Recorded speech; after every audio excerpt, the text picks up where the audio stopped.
Ito sana maging lesson ito sa lahat ng mga gusto magpa-rebond. So kahapon meron kaming ginawa. Kung makikita nyo yung buhok niya, masasabi talaga nating medyo may pagka-damage ng konti. Nung nagpa-schedule siya sa amin, ang sinabi niya ay rebond only lang. Pero talagang pinupush ko siya doon sa treatment, which is yung Brazilian Botox. So ngayon nag-start na kami. Nung bago namin siya ginawa, syempre sinabi ko muna yung magiging outcome kung hindi siya magpapatreatment. So ito, nag-start na kami magpahid ng gamot. Ang ginawa po natin dyan, purong gamot dahil matibay yung buhok niya.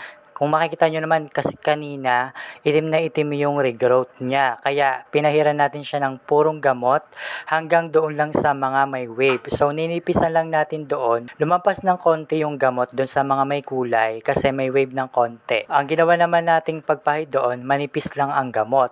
Tapos isusure lang natin na walang mga excess o yung mga lumilitaw na maiikli doon sa mga pinakaibabaw. Ako kasi, tansyado ko na yan kung luto na yung buhok o hindi, kahit hindi ko siya i-check. Ngayon, buti na lang, chinek ko siya. Tapos nung pag-check namin, ayan, kung makikita nyo yung reaction ng buhok, ang laki pa ng buka kapag binubul siya. So, not test po yung ginawa natin dyan. Ayan, isa pa, i-check natin dito sa bandang harap. Ayan, kung makikita nyo, may reaction pa. Bumubuka pa talaga siya. Tapos isa pa, i-check ulit natin. Ito, napakalaki pa rin ang buka niya. Ibig sabihin, hilaw na hilaw pa yung buhok. So, bakit kaya? Samantalang napakatagal na siyang nababad, pero hilaw pa rin. Yun pala, nag-conditioner pala si client. So, ganun po yung nangyayari kapag nag-conditioner po tayo. Matagal maluto at hindi po talaga maluluto. Ganun po, pwede lang po tayo magpahid ng pang-rebond na naka-conditioner ang client kung super sensitive na yung buhok niya. So, buti na lang chinek ko, no? Kasi, nagbigay po ako ng instruction sa kanya, pero hindi po nasunod. Kaya, ang ginawa niya, naglagay pala siya ng conditioner, tapos ayun nangyari, hilaw pa, kahit napakatagal ng nababad. So, dito, kung makikita nyo may kulay pula, lipstick po yan. Ayan po yung ginagawa naming marker. Kasi dito sa bandang harap, nilagyan natin yan ng gamot kasi may wave pa siya. So, yun lang yung nilagyan natin ng gamot pero tansyado na yon.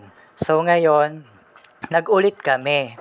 Tapos, syempre, sa paulit-ulit na pagpahid ng gamot, ayan, nangyari, syempre, kahit lagyan mo siya ng protector, magkakaroon talaga ng reaction dahil medyo damaged nga yung buhok niya before. Kaya ganun ko na lang siya pinupush na magpa-Brazilian Botox. Ayan yung nangyari.